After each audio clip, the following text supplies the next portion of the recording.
Okay, we can start the last session for today's live session.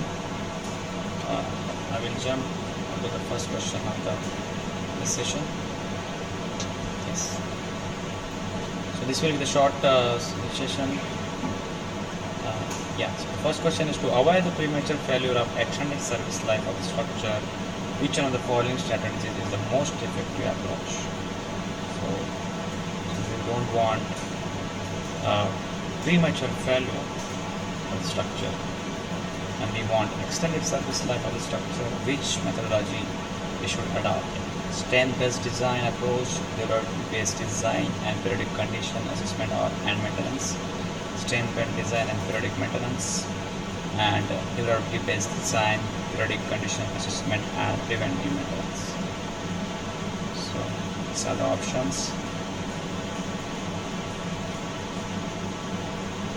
And which method in today's world we are mostly adopting, and what is the problem we are facing, also we will discuss in this question. In that aspect,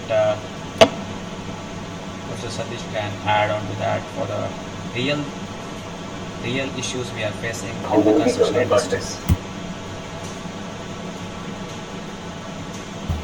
Uh, you see, at present, most of the designs are based on strength criteria, but durability-based design last option should be correct. Periodic condition assessment, preventive maintenance. That is the Yes. best approach.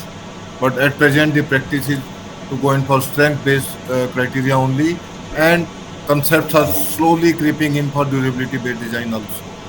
Yes. Yeah. So always any stem based design should be checked for the durability based design.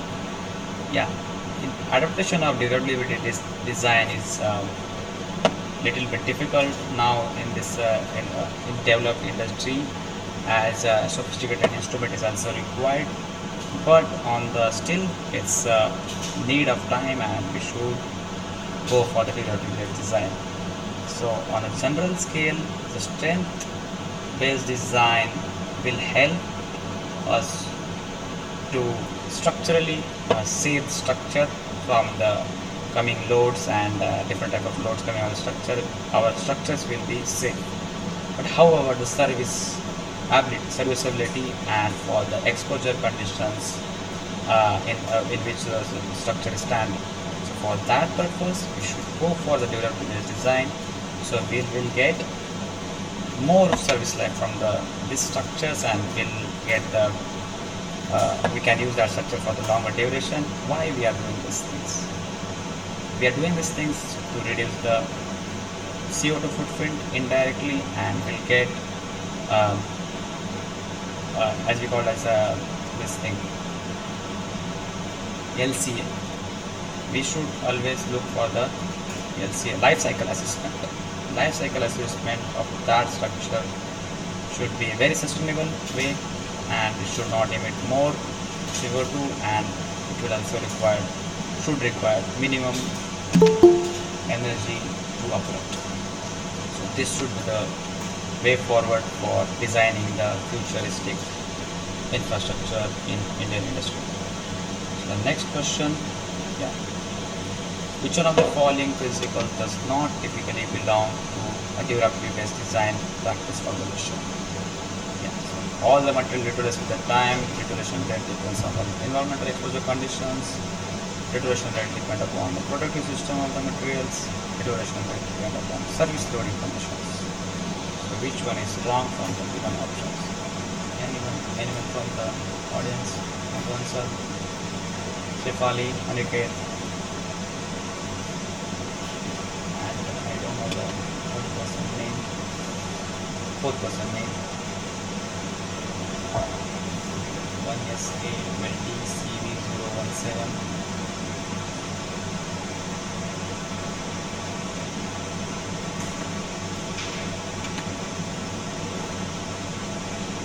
Okay, I will like to answer this question. So in durability design, we always think all the material will degrade with the time. That's true. That's observed in the nature also. Every material will degrade. Deterioration rate depend upon the environmental exposure condition. Obviously, this is also true. The exposure conditions are mild and moderate. The deterioration rate will be low, and if it is severe, it will be high.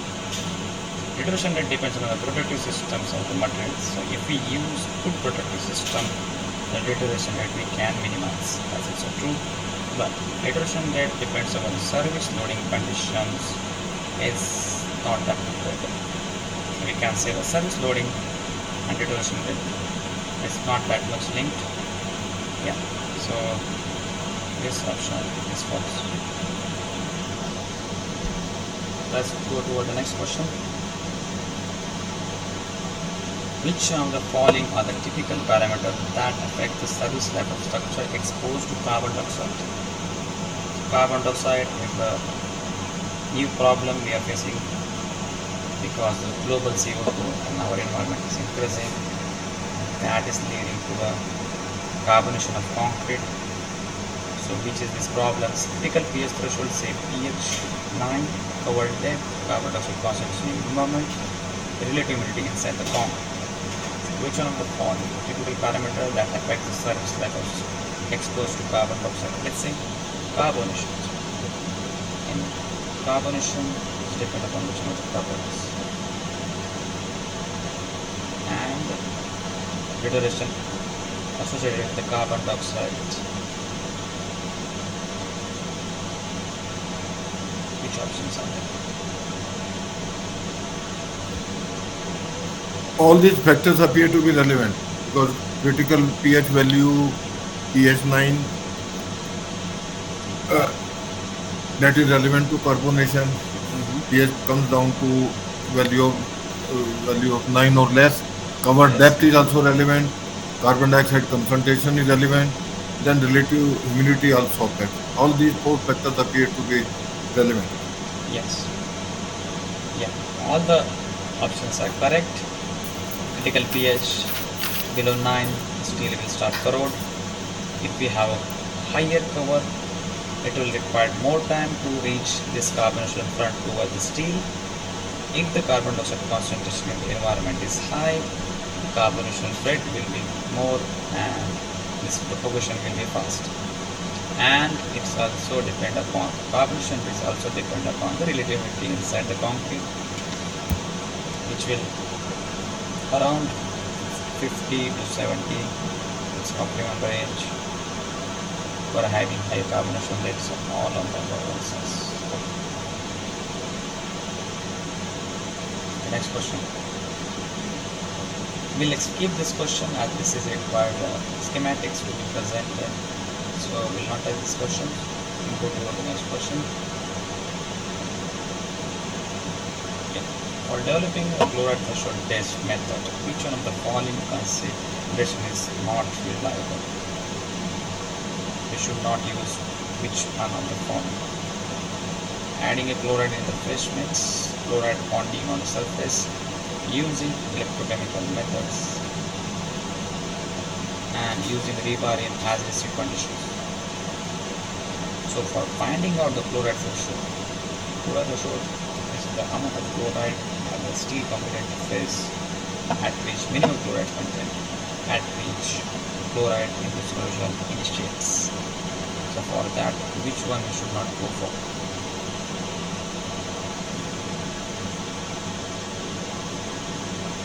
Anyone from the audience want to answer this?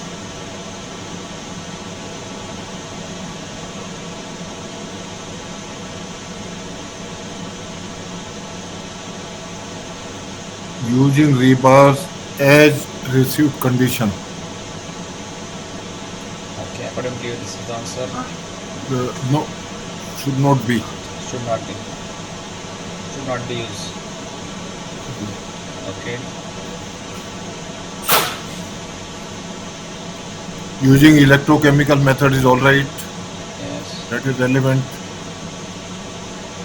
Then chloride bonding or adding chloride in the fresh mix. Those are relevant for chloride determinations. Why you think Right. this is correct?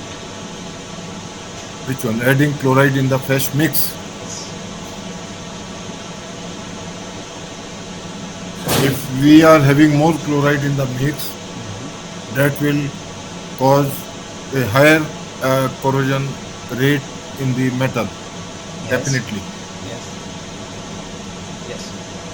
But the problem with this is it will not represent the natural phenomena. As we mix the chloride in the fresh mix, some chloride may bind with the bind with the uh, concrete uh, concrete material, and some may trapped in the CSS structure. So the only concern with our pH chloride threshold is the free chlorides. So some may bind in that, so which will give us the wrong interpretation about this, and which is not a natural way of finding the chloride threshold. That's why this option we should not go for addition of chloride in the fresh mix. So it's good way to accelerate the corrosion and get the result quickly, but this is the not correct way, because in the real structures chloride is in a free form, travels into the concrete matrix and reach the steel reinforcement, and these free chlorides are the only reason for initiation of the corrosion. That's why admixed chloride should not be used, and using the rebar as a true condition should be adopted, because cleaning the rebar and all this is not advisable. In the recent papers, this is recommended to go for, and but if the suit bar is not in good condition, we should not use it like that. So the objective of this option is to mimic the field conditions. Yeah, so that's done. The chloride binding varies for different cementitious system and admixed chloride levels, true or false. So if we go for different cementitious system, the chloride binding will be different or same. So that's the, Yes, yes, it varies. True. yeah. So I would like to ask one more question. Which type of binders having the higher binding capacity? Uh, PVC, fly ash, slag, C2. Black, black solution. Okay, we got one answer as slag. Anyone from the audience want to answer? And I will also discuss why slag is having higher.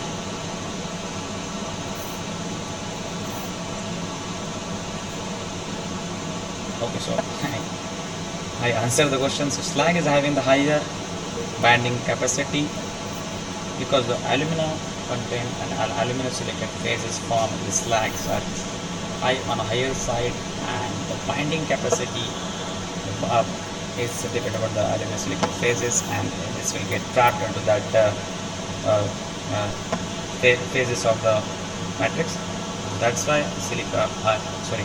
slag have the higher binding capacity. So that's true, correct answer. So, as per the sensitivity plot shown in the lecture, which one of the following variable has a maximum influence on the time of corrosion initiation when other variables are kept constant? Cover depth, critical chloride threshold, surface chloride concentration, and apparent diffusion coefficient. Which one will have highest impact?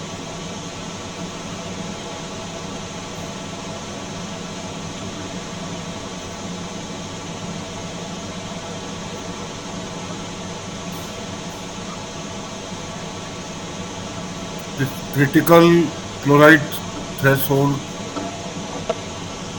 is very, very important. Yes, it's important here. But the maximum influence,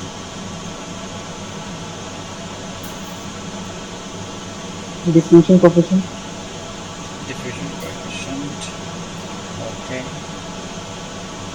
Two answer we got. Anyone from the audience?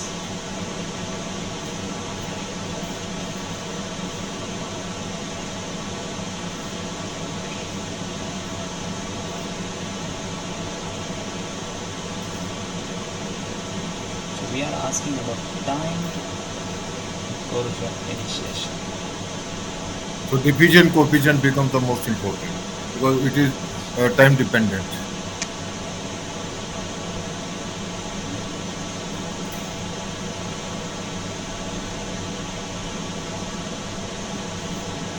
So let's go towards the answer. No.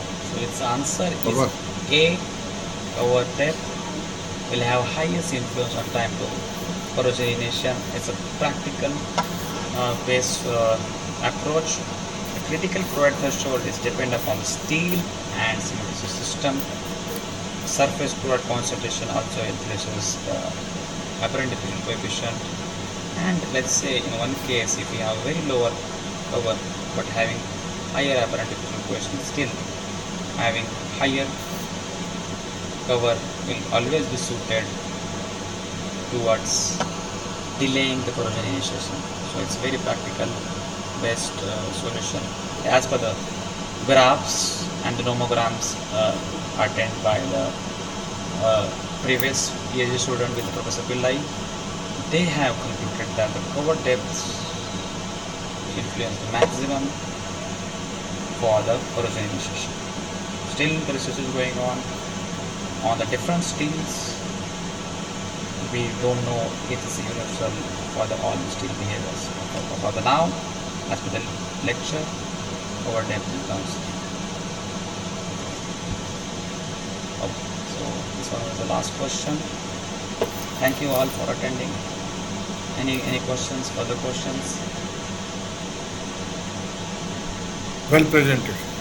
Thank you, sir. Okay. Any so you are coming to Chennai?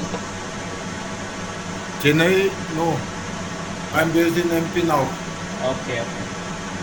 Earlier I was at Port Blair. Port Blair. So I used to go to Delhi via Chennai or via Calcutta. So I used to go via Chennai very often. Okay. Okay. Thank you. Thank you for attending.